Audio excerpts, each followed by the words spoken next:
जमीन को कब्जे को लेकर प्रेस कॉन्फ्रेंस कर योगी सरकार से लगाई न्याय की गुहार। खबर प्रयागराज से है। झूसी थाना क्षेत्र के अंतर्गत पुरानी झूसी में अवैध कब्जा को लेकर एक मामला प्रकाश में सामने आया है, जिसमें पीड़ित के द्वारा आरोप है कि पुलिस की मिलीभगत से उसकी जमीन को कब्जा कर लिया गया है, जबकि मामला न्यायालय में विचाराधीन है। पीड़ित मोहम्मद अनीस ने प्रेस कॉन्फ्रेंस कर योगी सरकार से न्याय की गुहार लगाई है। देखिए खास रिपोर्ट। मेरे दादा परदादा अभी 6 महीना पहले मेरी अम्मी का इंतकाल हुआ, उनको भी उसी में दफनाया गया। 6 महीना पहले की बात है।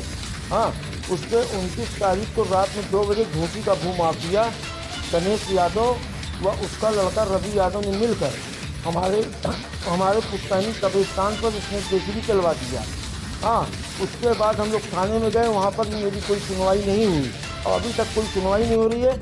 अभी कल की बात है, कल वहाँ पर वो बाउंड्री वाल कर रहा था, तो उसको हमने जाकर रोका। मेरे घर में कोई था नहीं, मेरे बड़े भाई थे, वो चले गए थे कुछ काम से बाहर।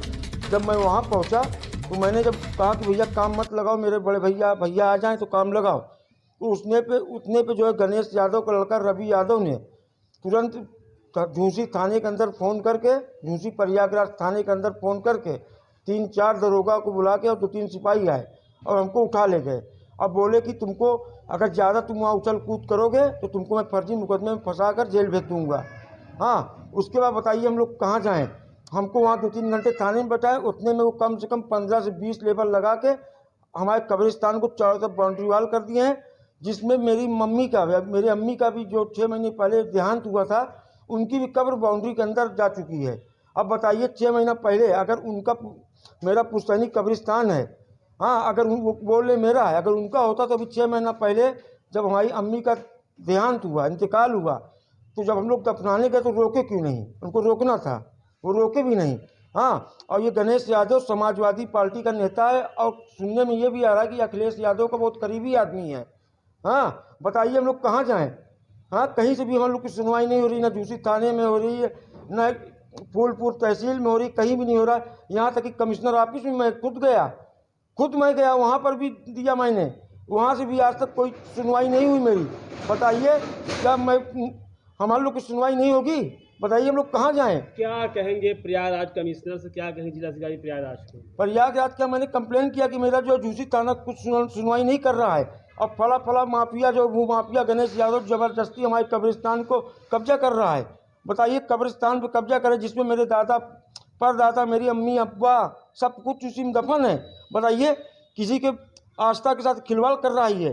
क्या कहेंगे योगी सरकार से? योगी सरकार से मैं ये निवेदन करना चाहता हूँ कि योगी जी आपसे हाथ जोड़ की विनती है कि हाँ, कि गणेश यादव एक भूमाफिया है और समाजवादी पार्टी का नेता भी है, उसके खिलाफ सख्त से सख्त कार्रवाई किया जाए। क्योंकि योगी जी हमको आपके ऊपर बहुत भरोसा है कि आप न्याय करने वाले एक सीएम हैं। सीएम एक न्याय करने वाले सीएम हैं, ना आप हिंदू देखते हैं ना मुस्लिम देखते हैं। आपका न्याय हमको पसंद है, चाहे वो मंदिर हो या मस्जिद हो। जो गलत है तो गलत है, लेकिन ये मेरा पुश्तैनी कब्रिस्तान है जो 100 साल से भी ज़्यादा का, जब देश आज़ाद नहीं हुआ था तब से जो है आज तक कायम है, उसी जगह पे है मेरा कब्रिस्तान। उस कब्रिस्तान को भी 29 मार्च को जमींदोज कर दिया जेसीबी चलवा कर।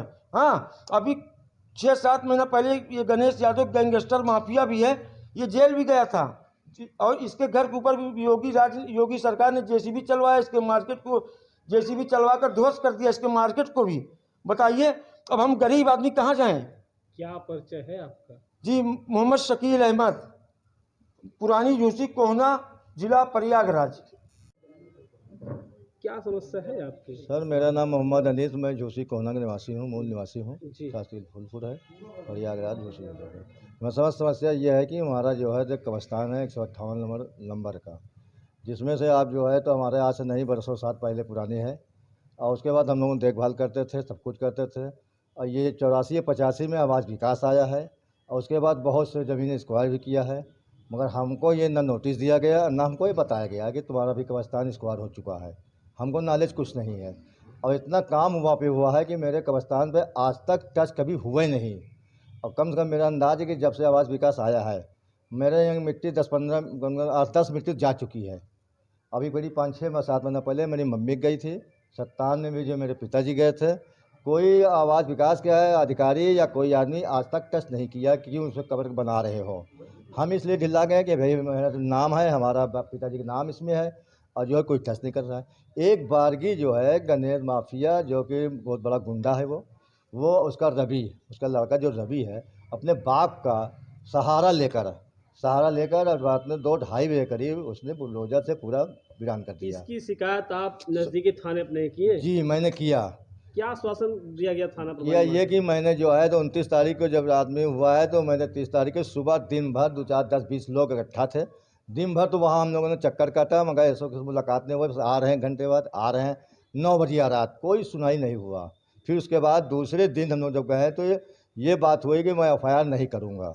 हमारे वकील साहब भी साथ में गए थे कि FIR नहीं करूँगा। वकील साहब ने कहा भैया क्यों नहीं करेगा? मेरी मर्जी उन्होंने कहा और जहाँ तुमको जाना तुम जाओ। फिर उसके बाद 1-2 मरतबा हम गए, फिर आज तक फिर नहीं गए, कोई सुनाई नहीं हुआ। प्रशासन की इस कार्रवाई से आप कितने संतुष्ट हैं? संतुष्ट कुछ नहीं है भैया, हमारा सुनाई नहीं हुआ, जब हमारा FIR नहीं हुआ अभी तक जो है तो गणेश लड़का जो रवि यादव है अलानिया घूम के बुलडोजर चला रहा है, घूम रहा है मेरे कब्रिस्तान का अगल बगल और अन्य लोग के साथ, हम कैसे संतुष्ट रहे हम। दूसरी बात ये कि जब कल भी ये जो है तो उनके लड़का जो रवि यादव गणेश के लड़का जाकर वह जल्दवारी घिस रहा था, जो सीमेंट पेटरी वाली जो आती है वो घेर रहा था। हम थे नहीं, अपना हम काम से निकले थे। हमको हमारा छोटा भाई मोहम्मद शकील ने जब फ़ोन किया कि भाई ऐसी बात है, ठीक है अच्छा मैं आ रहा हूँ। हमारे जाने से पहले वो जो है घेर चुका था। मेरी मम्मी का भी कब्रिस्तान अंदर हो गया है और कब्रिस्तान बाहर है। जब पता ही चला कि मेरा छोटा भाई कहाँ है, बोले कि थाने बंद किए हैं। जब थाने पे जब मैं गया पता लगाने के लिए तो मालूम हुआ थाने बैठा। हमने कहा साहब इनको वकील आए, कहने वो काम रोक रहा था। हमने कहा सर काम रोक रहा था, सही रोक रहा था वो, क्योंकि भाई मेरा नाम से मेरे पिताजी के नाम से है। तो कहने नहीं आवाज़ विकास लिया। तो हमने ये कहा कि सर बताइए आवाज़ विकास से मैं जब केस लड़ रहा हूँ, मैंने हाई कोर्ट में अपील कर चुका हूँ, तो उसमें गणेश यादव या उनके लड़का क्यों दखल दे रहा है? आप क्या कहेंगे योगी सरकार से? हम योगी सरकार से ये कहते हैं कि सर हमारे जो है तो ये जो है गणेश यादव को तत्काल एक्शन लिया जाए और रवि यादव को लिया जाए और हमारा कब्रिस्तान छोड़ाने का मैं कष्ट चाहता हूँ। मैं हाथ जोड़ के साहब कि हमारा ये छोड़ा जाए। आपके क्षेत्रीय थाना झूसी सूचना दी तो क्या उनका क्या कहना है? भाई उनका कहना है कि देखिए मैं जो है तो आवाज़ विकास से बार मेरे पास कागज आ रहा है, मैं उसको बुलडोजर चलवा दूंगा बार थाना प्रभारी क्या जी। कौन सा थाना लगता है? ये आपका मैं झूसी थाना, ठीक है सर झूसी थाना। कल भी बात हमसे परसों भी हुई बात, उन्होंने कहा कि आवाज़ विकास से आदेश आ रहा है कि इसको खाली कराइए। तो हमारा कहने का मतलब है कि आवाज़ विकास आपको आदेश दे रहा है, तो हमारा कोर्ट की बात क्यों नहीं मानी जा रही है? कोर्ट में गया है हमारा कंप्लेन। क्या परिचय है आपका? जी क्या परिचय है आपका? सर हमारा नाम मोहम्मद अनीस, जो पुरानी झूसी निवासी हूँ मैं, झूसी कोहना प्रयागराज जिला। एक हमारा कब्रिस्तान बच जाए और क्योंकि अभी 6 महीने पहले हमारी अम्मी का इंतकाल हुआ है, उनको वहाँ दफनाया गया है। योगी जी से मैं ही चाहते कि वो न्याय हमको दें। हाँ भूमाफिया के खिलाफ सख्त से सख्त कार्रवाई करें, बस हमको कुछ न चाहिए। हमारी अम्मी का 6 महीना पहले इंतकाल अभी हुआ है। बताइए जरा, किसी की माँ के कब्रिस्तान पे JCB और बुलडोजर चलेगा तो कैसे बर्दाश्त करेगा, या किसी के शमशान पे चलाएगा तो कैसा होगा, ये बताइए। हमको योगी जी से निवेदन है कि वो सख्त से सख्त भूमाफिया के खिलाफ कार्रवाई करें, बस हमको बाकी कुछ न चाहिए।